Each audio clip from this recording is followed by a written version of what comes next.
1,27,177 మంది ఉన్నారు. దాంట్లో ఏది పెన్షన్లు అందించేదానికి మా దగ్గర అంతమంది ఉన్నారు. కానీ 14,233 మంది అగ్రికల్చరల్ స్టాఫ్ అయితే ఏమి, ఫిషరీస్ అయితే ఏమి, సెరికల్చర్ వాళ్ళు అయితే ఏమి, వాళ్ళు పంపించలేము అన్నారు. ఏం జవారెడ్డా 1వ తేదీ 1 గంట సేపు పంపించలేవా? 1 గంట సేపు 1వ తేదీ ఈ 14,000 మందిని పెన్షన్లు పంపిణీ చేసేదానికి నువ్వు పంపించలేవా? అంత బిజీగా ఉన్నారా అని అడుగుతున్నావు. 1వ తేదీ ఒక నెల 6 గంటలకి 1వ తేదీ 6 గంటలకి మొదలు పెడితే కరెక్ట్ గా 7:30కి అయిపోతుంది. ఈ 14,000 మంది అంత బిజీగా ఉన్నారా అని మేము అడుగుతున్నాం.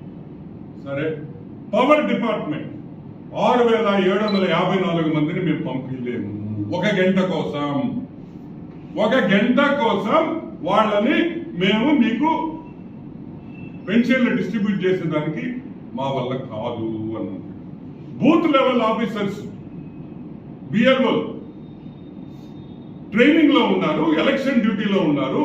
1 గంట కాపితే 1 గంట 6 నుంచి 10 వరకు 3-4 గంటలు ఒక్కరోజు ఒక నెలలో నువ్వు ఈలేవా జవహర్ రెడ్డి అన్నారు. అసలు ఇంకొకటి కూడా తమాషగా ద అబౌవ్ స్టాఫ్ అంటే ఇప్పుడు నేను చెప్పిన స్టాఫ్ ఎవరున్నారో పంపించిన వాళ్ళకి ఊరు తెలియదంట, పేరు తెలియదంట, లొకేషన్ తెలియదంట.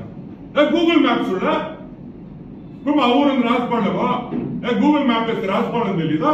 రాజపాలెం దగ్గరికి వచ్చే సుబ్బమ్మ పెన్షన్ ఇవ్వాలా, లేకపోతే వెంకయ్యమ్మకు పెన్షన్ ఇవ్వాలా, లక్ష్మక్కకు పెన్షన్ ఇవ్వాలంటే వాటి చెప్పరా ఊళ్ళో? మీకు పెన్షన్లు ఇంటికి పంపించేదానికి జవహర్ రెడ్డికి, వైసీపీ జవహర్ రెడ్డికి ఇష్టం లేదు. దానికనే ఇటువంటి ఎక్స్క్యూజెస్ ఇచ్చాడు అని కూడా నేను మనవి చేస్తాను. ఇది కరెక్ట్ కాదు. హత్య రాజకీయాలు ఒకటే గుర్తుపెట్టుకోండి. నిన్న పోసాని కృష్ణమూర్తి ప్రెస్ మీట్ చూసా. ఏమంటాడు పోసాని?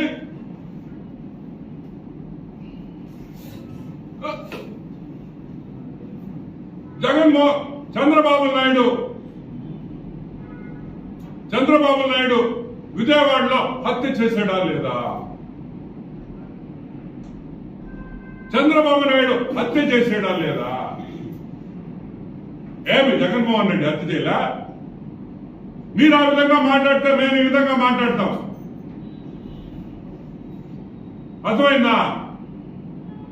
జగన్మోహన్ రెడ్డి కరెక్ట్ గా రాజకీయాల్లోకి ముఖ్యమంత్రి కావాలనుకున్నాడు. పుట్టుకని హెలికాప్టర్ పడిపోయిందా లేదా?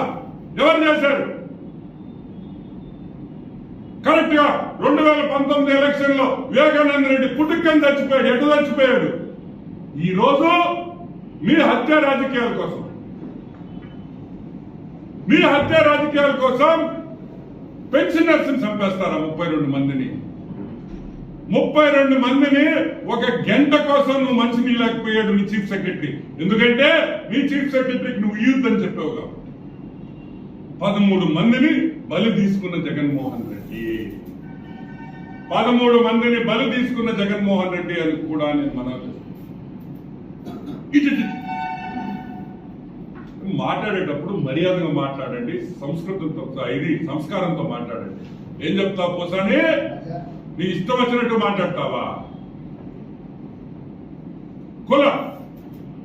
కమ్మలకి కాపులకి, కమ్మాస్కి కాపుస్కి తగువ పెట్టి వాళ్ళిద్దరు విడిదీశాడా చంద్రబాబు నాయుడు?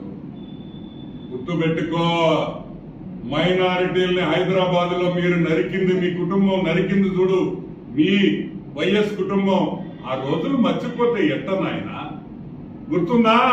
ఓల్డ్ సిటీలో కత్తులు పెట్టుకొని నరికారు మైనారిటీస్ ని. ఎవరు చేసింది? గుర్తు తెచ్చుకుని మాట్లాడేందుకు కూడా నేను మనవి చేస్తాను.